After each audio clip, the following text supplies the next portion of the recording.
Hey, what's up guys? This is my guide for Ironclad archetype strength stacking. It is my favorite one. I will go over the pros and cons, I will go over the cards to look for, the offensive and defensive modes, different setups, which relics do you want, boss guides and some showcases.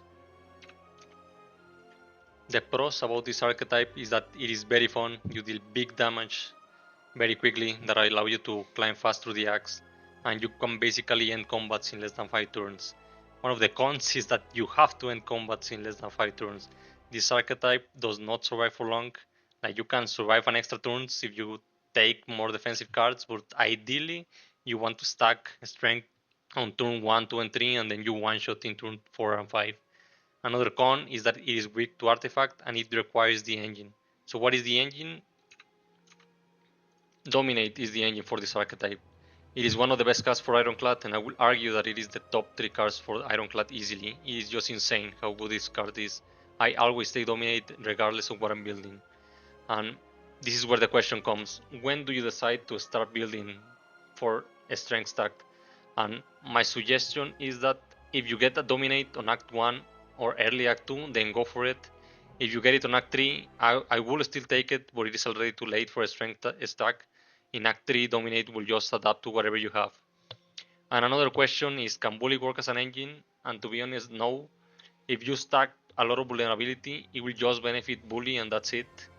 On the other hand, Dominate basically boosts every single attack on your deck. So go for it if you get Dominate in Act 1 or Act 2. These are the cards that you mainly want to look for this archetype. And just to make clear, you can take cards outside of this list, but right here I just listed the most important ones in my opinion. So in general, you want Offering at Bouldering because these cards will allow you to have bigger combos in turn 1, 2, and 3. Dominate. Having one is fine, but if you can get more than one, it is better. You can scale and you have more consistency in your deck. For powers, regarding drawing cards, you can take Dark Embrace of Vicious. Like you don't want both, you want either one or the other. And in my opinion, I think Vicious is better because you have more vulnerability cards and exhaust cards in this archetype. And Break is just one of the best cards for this archetype. If you can get it in Act 2, then absolutely get it. The other two options do not matter. And Cruelty is basically for just more damage. And Battle Trance will give you more chances of having a big combo in turn 1, 2, or 3.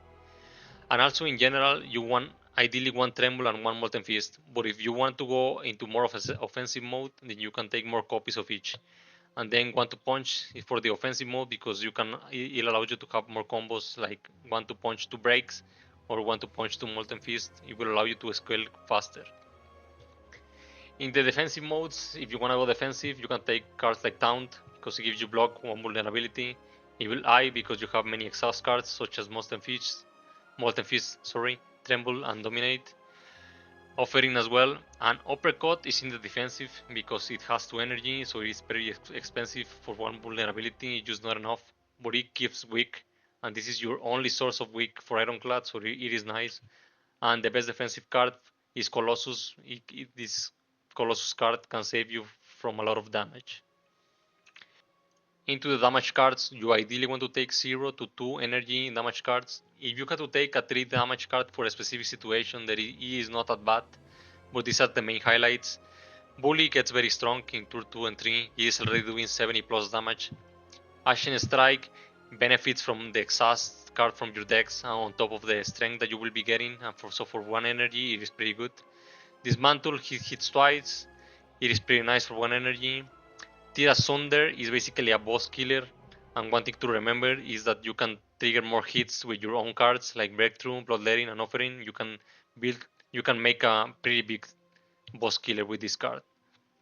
Spite is pretty optional. I will only take it if I have 2 or more cards that lose HP on my deck. Pommel Strike is 1 energy and it allows me to draw cards and gives more consistency. Twin Strike hits twice for 1 energy, it is nice. And Perfect Strike I will only take if I have many strike cards on my deck. It is not pretty that necessary. And into the AoE damage card, Breakthrough is fine, but the best AoE card that you can get is Warwind. It just scales very nice with the strength stacking. And This card conflagration I will only take, but keep in mind that this version of the card is on the beta. It is not in the official release, but if it goes as it is on the beta, then it stacks. It scales very nice with the strength stacking. So first question is when to go into the offensive, when to add more Molten Fist or Tremble into your deck. My suggestion for that or recommendation is that when you have more than one dominate. If you have 2 or 3 dominates, then you will do fine if you add more offensive cards into your deck. But if you only have one and you keep adding offensive cards into your deck, then you can get into very bad situations. For example, in these situations or another situations where you grab dominate in your first hand and you don't have any vulnerability sources, then if you decide to not use dominate, then by the time you reshuffle your deck and redraw dominate, you will be dead by then. So it is not ideal. But on the other hand, if you have more than one dominate, then it allows you to do something like this.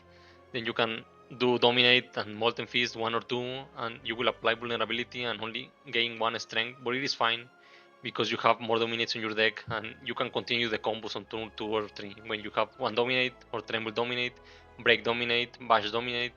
You can keep stacking, and you will be doing fine. And when to go into the defensive, when to add more defensive cards. So basically, same answer. The moment you only have one dominate on your deck, I will recommend getting one of each defensive cards. And if you manage to get a second dominate, then you can decide if you want to have more offensive cards, if you want to have more defensive cards, or mixed.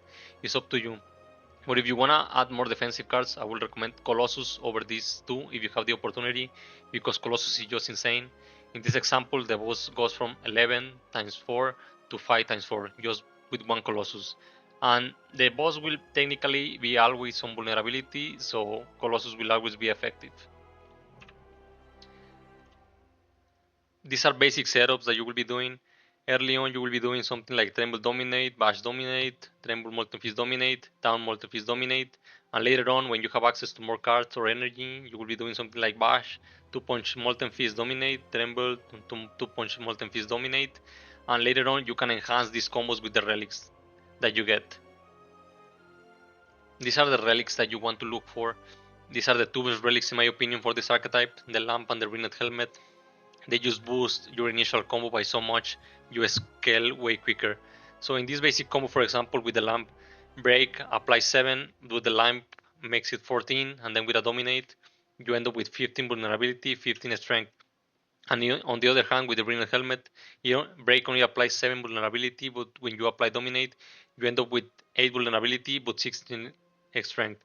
So it looks like the Ringed Helmet is better, but in my opinion, the lamp is way better because in this basic example, if you have bully does way more damage with the lamp. And in the case, if you have more than one dominate, it will synergize better with the lamp because the next dominates will apply more and more strength. One thing to keep in mind with the Ringed Helmet is that you need to watch out for strength potions or cards like Setup Strike. Like you don't want to trigger it with so little value. You want to save it for the big combos. These are other relics that I would recommend looking for. So first we have the puzzle, because you will have cards that might trigger the puzzle on your first turn, like Breakthrough becomes a +3, Bloodletting becomes a +3, and Offering becomes a +6, ideally on your first turn. So this will allow you to have more consistency on your deck. It will basically increases your chances to have a big combo on the turn number 1 or turn number 2. Back on marbles, apply 1 vulnerability on the start of each combat. This will basically unlock you more setups. It will allow you to use Molten Fist if you don't have any other vulnerability sources, and you can start stacking from there. Backup preparation, same thing as the puzzle. It will allow you to have more chances of having a big first turn or second turn. And Paper Frog is just for basically more damage. The enemies will always be on vulnerability. Another relics that I will recommend getting are basically the energy relics, because these relics will allow you to have bigger combos on turn 1, 2, and 3, just in case you don't have energy cards. And another set of relics that I will recommend are the defense relics, because mostly you will be stacking strength on turn 1, 2, and 3. You will not be using many defense cards, so any defense that you can get from relics is welcomed. Now into some boss guides. So these steps apply to most bosses in general. It basically applies to any single target damage boss. You basically want to stack strength on turn 1, 2, and 3, and then you one-shot them on turn 4 or 5. So right here we will look into a quick showcase. So notice here I have the lamp and I have the puzzle, so offering becomes a +6. And I don't want to use Molten Fist because it will trigger the lamp, and I ideally want to look for a bigger card first. And I managed to grab Break, so the lamp makes Break do 14, and then Molten Fist duplicates to 30, and Dominate, I get 34 on turn number 1, is basically over. Like even strikes do 60 damage, so it is insane. This is already over. And this was on the first turn.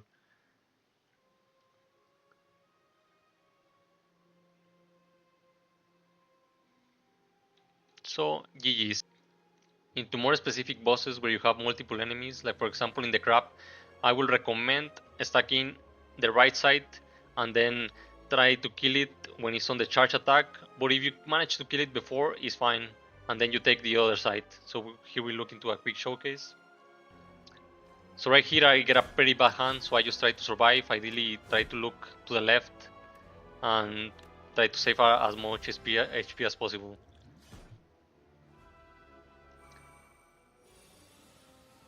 So turn 2 is where I get the big stack, so I can start stacking on the right, and then basically I just have to wait for a dominate, and then I just kill on the charge attack.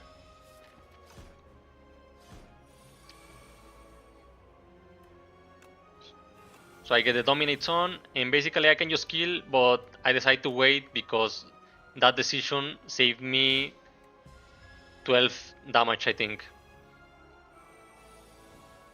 And right here we can kill the right, but remember, try to do as much damage on the left before killing, because of the shield that it gets after you kill a side. I managed to get 44 in this boss fight, so it is basically over. For test subject, ideally you want to stack strength on phase 1 if possible, but if you get bad hands and you have to kill it because it's gonna kill you if you don't, then you can kill it and you try to stack strength on phase 2. But you do not want to go to phase 3 if you don't have any strength. Now you want to go to phase 3 ready to one-shot it in 1 or 2 turns after the intangible, of course. I don't have a footage for this, so we will go into the next boss. Into the queen. So basically for this boss you want to stack strength on 1 and then you take them down. So which one do you want to stack on? The answer is pretty simple. If you have a defensive deck, you want to stack on the pet, because if you start stacking on the queen, cards like Colossus will not apply to the pet because it will not have vulnerability on it, so you will be taking a lot of damage every turn. But if you have an offensive deck, then you can start stacking on the queen, because if you have an offensive deck, then you will not survive for long. Like you have like 5 to 7 turns to kill the queen or you will be dead. So I have a little showcase right here. So right here I'm playing offensive, so I want to stack on the queen. And Shockwave, by the way, is a very nice colorless card for this archetype. It applies to all enemies. And right here I use Vicious so I can keep up the driving, so I want to keep stacking on the queen. Keep stacking, keep drawing. Trigger the puzzle with Bloodletting, +3. And right now I have Tear, so I basically have a boss killer, so I just need to apply Dominate and try to get more hits on the Tear. So basically right here I wasted strikes, but it's okay because I want to draw more cards, apply more vulnerability, apply more, and then we don't have any more vulnerability sources, so we get the Dominate, and now we use Offering so we can get an extra hits on the Tear, and after that we just kill. And GG's. I don't have a guide for Doormaker because apparently that boss is getting removed in the next patch and a new boss is coming in called Ironclad. And I also don't have a guide for that boss because it is still getting updates in the beta branch, so I'd rather just wait until they finish the changes and then they merge into the main branch and then I can make an update later. Thank you for watching.